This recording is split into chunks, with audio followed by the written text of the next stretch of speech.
Hello everyone, this is Miss Susan, your Piano Fun at Home teacher. I'm so happy to be able to talk to you today. I'm so excited about something that's happened this week, and I wanted to chronicle it and put it in the blog so that you will know how things are going.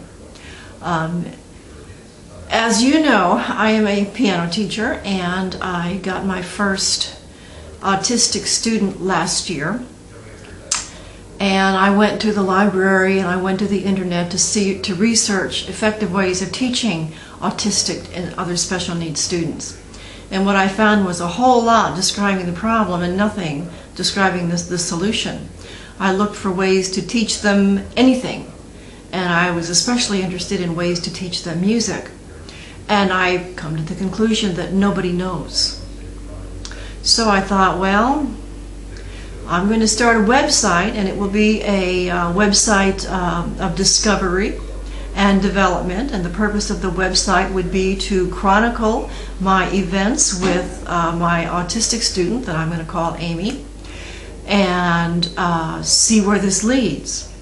I could put some things on the internet and on the website, and then parents could try these ideas for free and get back to me and tell me what works or what didn't work or what their insights were. And that is the purpose of my website, pianoforspecialneeds.com. And if you're watching this on YouTube, I welcome you to go on over to www.pianoforspecialneeds.com and see what I have to offer. Well, it turns out that as I'm trying this and that to work with my student, Amy, that I was discovering some techniques and some methods that seem to work. Amy is playing the piano, she is learning to read music, and she's making great progress. But here was the surprise. I had some other students who were supposedly, well, they haven't been diagnosed as anything, so I can only assume that they are typical normal public school students. They weren't making the same progress as some of my other students were, but you know, they were doing okay. Actually, they are making the same progress as Amy. So one day in desperation, I thought I was preparing a lesson for Amy, and I made up the agenda. And these other students came first, so I put the agenda in front of them and to see what happened. And to my surprise, each of the students that I'm thinking about really locked in, and they learned a lot, and that was the best lesson that each one of them had had. Well, then I tried it on some of my adult students that were struggling. I teach adult group classes, and some of them are just having a hard time making the connection.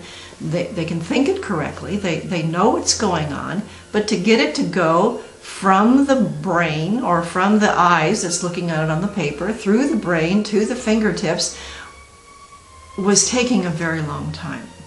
So I tried some of the techniques that I developed with Amy on these and discovered that they had the same results, that these adults made the same progress, had the best lesson that they had had. Okay, so that's the background. One more thing in background. Very often before I go to sleep at night, I pray for guidance. I pray for inspiration, and I say to the Lord or to the powers of the universe or the energy in the force field, however you want to think about it, that I'm trying to reach these students, and would you please give me insight? And then any idea that pops into my head in the morning, I immediately try. Well, that happened this week. And I'm so excited, and that's the purpose of this video. Well, here's the challenge. Amy is nonverbal, and she doesn't respond well to the spoken language.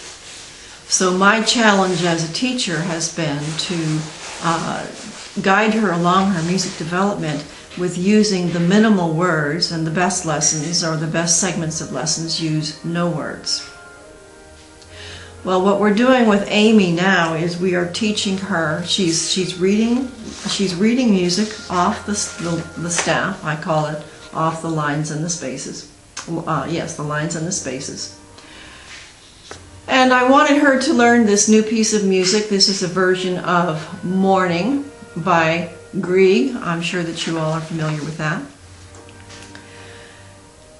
And I want to teach this music to her without using words, or with using minimal words. And I'm wondering, how does Amy think? How does she input the information? How does she process it? What does she see when she looks at a piece of paper? And what does she thinking and feeling when I'm asking her to play something? Well, here's the idea that came to me in the night. The first thing that I did was I rendered the song in just note names like this. I was trying to come up with a version of the I Can Do It book. Those of you who follow my series are familiar with this book. This is a wonderful book by Christine Bemko-Krill, and we use it exclusively in the Ready to Read series. It takes all the songs and puts them in note. It arranges them by the letters of the note, and the students are then able to play music while they are learning to read music. I have them in these books so that they can play all these songs while we're learning to count and we're learning what notes look like and things like that. That way the students can play music on the very, very first lesson, and it gives them a feeling of accomplishment and pride. And then they can sing along. So the first thing I did is I made a, this is boring actually because I don't have a printing press. And then I made a second copy. I put them in finger number songs where you just assign numbers. You assign numbers to the fingers. That's how fingering is taught in music. And then you just tell them what finger number to press. Well, I gave them this and discovered that they responded better to the finger number variation first. And then when I went from the finger number variation to the simple letter names, the letter name of the notes, then they made that step from that to that. Then the third thing I did is, after they played it by the finger numbers and then they played it by strictly the note names, then I put the music in front of them without saying anything more than, okay, try this. And each one of them was able to play the written music on the very first try. There were a couple of stumbles and a couple of mistakes, but I didn't really say anything, and every single one of them did it. I tried it with Amy, my autistic student. I tried it with my other students who have their learning challenges. They're undefined, but they have their learning challenges. They were able to do it. I have some adults that in my group classes that have challenges from one way or the other. I'm not sure what they are, but every single one of the adults were able to do it. Were able to play going through that sequence. So I don't know what's going on.